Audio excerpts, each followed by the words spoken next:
দর্শক, আগেই বলেছিলাম এই পৃথিবীর মানুষ কত বৈচিত্র্যময়, আর তাদের এই জীবনে চলতে হলে অনেক ধরনের বিপদ হয়। তেমনি একজন আমার পাশে দাঁড়িয়ে আছে, নাম তার সুফিয়া বেগম, যার বাড়ি হাটাজারি সরকারহাট হুজুরের বাড়ি। এই মেয়েটি আমি দেখলাম, আমি যখন আজকে ট্রেন ভ্রমণ করছিলাম তখনই কিন্তু দেখলাম যে এই মেয়েটি সাথে একজন ভাইকে নিয়ে হেঁটে হেঁটে মানুষের কাছে সাহায্য চাচ্ছিল, সহযোগিতা চাচ্ছিল। কেন সে সাহায্য চাচ্ছিল সেটি তাকে জিজ্ঞেস করলাম, কারণ সে ফিজিক্যালি দেখলাম যে ফিট আছে, কিন্তু এরপরে কেন তিনি সাহায্য চাচ্ছে সেই বিষয়টি আমরা আজকে ওর কাছে জানবো। তো আমরা সরাসরি ওর কাছে চলে যেতে চাই, কেন আপনি আজকে ট্রেনে হেঁটে হেঁটে কেন ভিক্ষা করছেন বা অথবা সহযোগিতা চাচ্ছেন বলেন। একটু জোরে বলেন।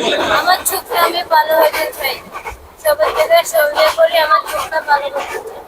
অর্থাৎ আপনি চোখের চিকিৎসা করার জন্য আপনি আজকে সবার কাছে হাত পাচ্ছেন, কিন্তু আপনি তো সুস্থ আছেন, এরপরও কেন আপনি চাইলে তো আপনার পরিবারের সহযোগিতা নিয়ে আপনি এই চিকিৎসাটা করাতে পারেন। আমি যতটুকু জেনেছি চিকিৎসা স্বল্প খরচ এই চিকিৎসাটা করানোর জন্য, তো কেন আপনি পরিবারের সহযোগিতা নিচ্ছেন না? আমার পরিবার নেই, আমার মা ছোটবেলায় আমার মারা গেছে, আমার বাবা বিয়ে করে আমাকে দেখাশোনা করে না, আমি বাসায় চাকরি করে ছিলাম। যখন টাকা পয়সা জমা ছিলাম এই করে দিয়েছিলাম আমরা ছোট চিকিৎসা করতে যাবার জন্য, আমার টাকা পয়সা মারাতে চলে গেছে। দর্শক, ওর কথা যদি একটু অস্পষ্ট, আমি একটু স্পষ্ট করে বলতে চাই। আসলে ও হচ্ছে ওর পৃথিবীতে মা নেই, 9 বছর বয়সে কিন্তু সে মাকে হারায়, এরপর বাবা আরেকটা বিয়ে করে সে চলে যায়। এক ভাই এক বোন, কিন্তু ভাইকেও বিয়ে করে আলাদা, তার কোনো খোঁজখবর নেয় না।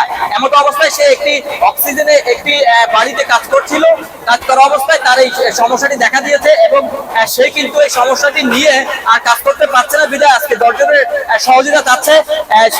যখন সহযোগিতা চাচ্ছিল কিছু টাকা সে জমিয়েছিল, কিন্তু এক প্রতারকের খপ্পরে পড়ে সেই টাকাটাও সে হারিয়ে ফেলছে।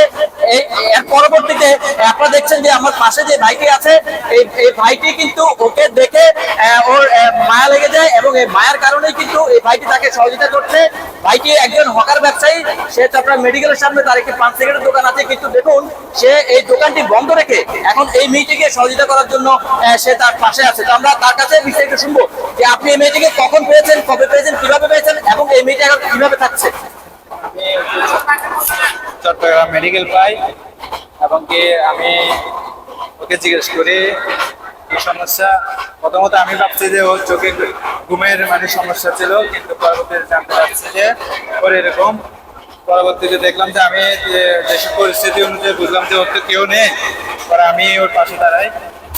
আমি ব্যবসার ফাঁকে ফাঁকে আপনার এই ট্রেনে মাঝে মধ্যে আসি, গত 1 সপ্তাহ হয়েছে আসি আপনার এখান থেকে কিছু টাকা কালেকশন করে ওকে ভর্তি করাই। ওর বিস্তারিত জানি, ওকে আমি আশ্রয় দিই। এখন আমার কাছে আছে এখন ওর দুটো চোখের সমস্যা, যেহেতু ওর কেউ নাই, আমি চিন্তা করলাম যে আমি কিছু করি বা না করি। আমার জীবনে অনেক অনেক কিছু ঘটে গেছে, তো আমি চিন্তা করছি যে ওর দুটো চোখ যদি আমি আমার সময়ের ভিতরে আমি যদি ওকে যদি সুস্থ করে দিতে পারি, আমি মরেও শান্তি পাবো। সেজন্য আমি ওর পাশে দাঁড়াইছি এবং কি সবাই সহযোগিতা কামনা করি। ওর অপারেশনের জন্য আসলে বেশি টাকা লাগবে না, তো কত টাকা লাগবে? টোটাল দুটো চোখের সমস্যা 20,000 টাকা লাগবে, একটা আপনার করার পরে আরেকটা। তো এটা হচ্ছে আমি এখন সবার ধারে ধারে ঘুরতে হয়, অনেক সময় খারাপ লাগে। আমার মতো একটা ছেলে, আমি ওকে নিয়ে যদি যাই অনেকে অনেক প্রশ্ন করে, তো অনেক সম্মুখীন হই, তারপরেও কিছু করার নেই। আমি কিছু টাকা কালেকশন যদি সহযোগিতা করতে চাই আপনার মোবাইল নাম্বারটা বলো। আমার নাম্বারটা হচ্ছে বিকাশ, আমার কাছে বিকাশ নাম্বার না, আমার যে নাম্বারটা আছে ওটাতে কল করলে ওকে পাবে।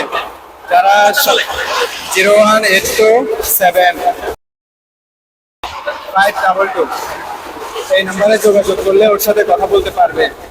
দর্শক, এই ভাইটি কিন্তু একটি নাম্বার দিয়েছে, যারা এই বোনটিকে সহযোগিতা করতে চান তারা কিন্তু আপনারা এই বোনটিকে সহযোগিতা করতে পারেন এই নাম্বারে। এবং আরেকটি বিষয় বলে রাখি, এই ভাইটি কিন্তু নিজের সময় ব্যয় করে এই বোনটির উপকার করছে।